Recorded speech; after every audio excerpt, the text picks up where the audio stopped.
नमस्कार दोस्तों। क्या आपके साथ कभी ऐसा हुआ है कि आप काम में बिजी थे और आपको कोई स्टॉक खरीदना था या आपको बेचना था और जिस प्राइस पे आपको खरीदना या बेचना था वो प्राइस आया और निकल गया और आपको उस समय पता नहीं चला और बाद में जब आपने देखा कि वो प्राइस चला गया है तो आपको लगा कि काश मैं उस प्राइस पे उसको खरीद या बेच पाता। अगर ऐसा हुआ है तो आज जो वीडियो मैं आपके लिए लेके आया हूँ वो बहुत ही इंपॉर्टेंट है और इससे आपका बहुत फायदा हो सकता है जब आपके मन में ऐसा कुछ विचार हो कि आपको एक पर्टिकुलर प्राइस पे ही स्टॉक को खरीदना या बेचना हो। तो सबसे पहले आपका मेरे चैनल पे बहुत बहुत स्वागत है और मैं अपने सारे सब्सक्राइबर्स का बहुत धन्यवाद देना चाहता हूँ मेरे को मोटिवेट करने के लिए और मुझे सपोर्ट करने के लिए। और उन लोगों को भी धन्यवाद देना चाहता हूँ जो अच्छे कंटेंट को अप्रिशिएट करके लाइक करने का एफर्ट उठाते हैं।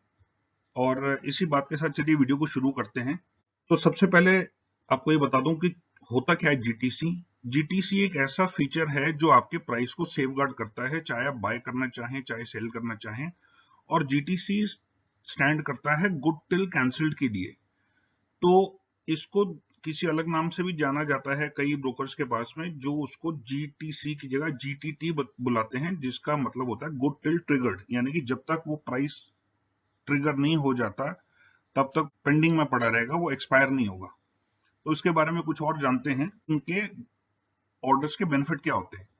तो नॉर्मली जब आप एक ऑर्डर डालते हैं और खास करके उसको मार्केट पे ना डाल के उसको लिमिट ऑर्डर बनाते हैं, यानी कि आप एक पर्टिकुलर प्राइस डिफाइन करते हैं कि मेरा स्टॉक जो है इस प्राइस पे बाय होना चाहिए, इस प्राइस पे सेल होना चाहिए।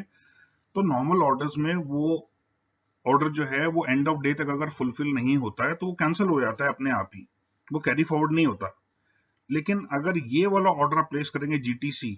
तो इसमें अगर फ्यूचर में भी वो प्राइस आएगा तो आपका ऑर्डर जो है वो एग्जीक्यूट हो जाएगा और आपका जो प्राइस है वो मिस नहीं होगा।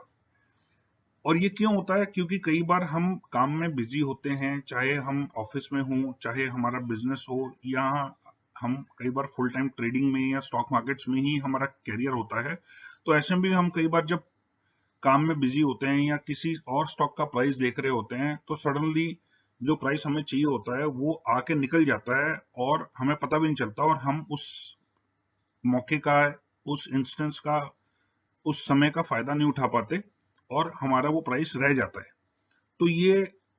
खास करके तब बहुत इंपॉर्टेंट होता है जब एक स्टॉक सडनली गैप अप खुले,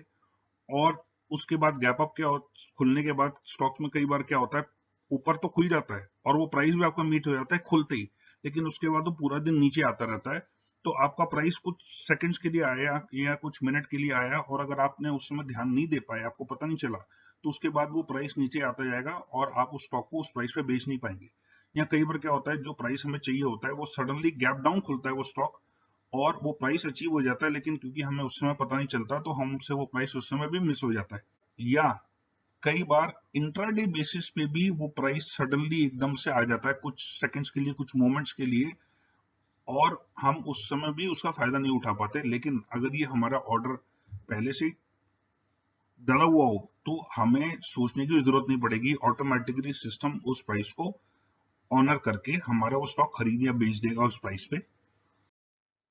अब इन ऑर्डर्स को प्लेस कैसे किया जाता है इस पे बात करते हैं। तो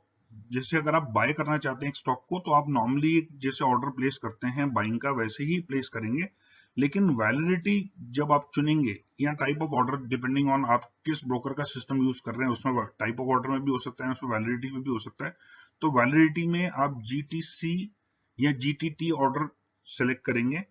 और उसमें आप प्राइस डालेंगे जिस प्राइस पे आप उस स्टॉक को खरीदना चाहते हैं। और अगर ट्रिगर प्राइस आप एंटर करते हैं तो आपका जो ट्रिगर प्राइस है वो थोड़ा सा, जिस प्राइस पे आप खरीदना चाहते हैं वो ट्रिगर प्राइस से थोड़ा सा ऊपर होना चाहिए। मान लीजिए अगर आप उस स्टॉक को 100 रुपए पे खरीदना चाहते हैं तो आपका ट्रिगर प्राइस होना चाहिए 99 और बाइंग प्राइस होना चाहिए 100। अगर आप 101 पे भी खरीदने को तैयार हैं तो आप ट्रिगर प्राइस 100 रख सकते हैं और बाइंग प्राइस 101 रख सकते हैं। उससे क्या होगा कि क्योंकि आपका प्राइस थोड़ा सा ऊपर है हल्का सा, तो आपका वो स्टॉक जो है वो बेस्ट बायर बन जाएगा। अगर स्टॉक 100 रुपए पे ट्रेड कर रहा होगा तो आपका काफी अच्छा चांस है कि आपको वो स्टॉक मिल जाए उस प्राइस पे। या उसको, मैंने तो एग्जांपल के तौर पे 1 रुपया बोला, लेकिन उसका कुछ पैसे भी आप एक्स्ट्रा रखेंगे तो भी चांसेस बेटर बन जाते हैं स्टॉक का बाय होने के। लेकिन कई बार वो स्टॉक एग्जैक्टली उस प्राइस तक ही आके वहीं से रिवर्स हो जाता है। तो अगर आपने 100 रुपए का ट्रिगर प्राइस रखा और 100 रुपए का बाइंग प्राइस रखा, तो हो सकता है वो स्टॉक 100 रुपए तक तो आए, लेकिन कुछ चुनिंदा लोगों को मिलके वो स्टॉक रिवर्स हो जाए और आपके हाथ में वो ना आए। लेकिन अगर आप बेस्ट बायर बन जाएंगे या थोड़ा सा ट्रिगर प्राइस से ऊपर रखेंगे, तो आपके चांसेस और बेटर हो जाते हैं उस स्टॉक का खरीदने के लिए। सिमिलरली अगर सेल करेंगे तो सेलिंग का भी ऑर्डर नॉर्मली डालेंगे, जीटीसी आप ऑप्शन सेलेक्ट करेंगे, और जो ट्रिगर प्राइस आप डालेंगे तो सेलिंग का प्राइस जो है वो थोड़ा सा ट्रिगर प्राइस से नीचे होना चाहिए, उसमें आपके चांसेस बढ़ जाएंगे स्टॉक के सेल होने के। नॉर्मली जो स्टॉप लॉस प्लेस होता है उसमें लोग गलती यही कर देते हैं कि बाइंग के लिए वो जो प्राइस है वो ट्रिगर प्राइस के बराबर ही डाल देते हैं, या सेलिंग के लिए भी ट्रिगर प्राइस के बराबर डाल देते हैं। तो उस केस में स्टॉक आता तो है इस प्राइस तक, लेकिन आपका स्टॉप लॉस एग्जीक्यूट नहीं होता है, या आपका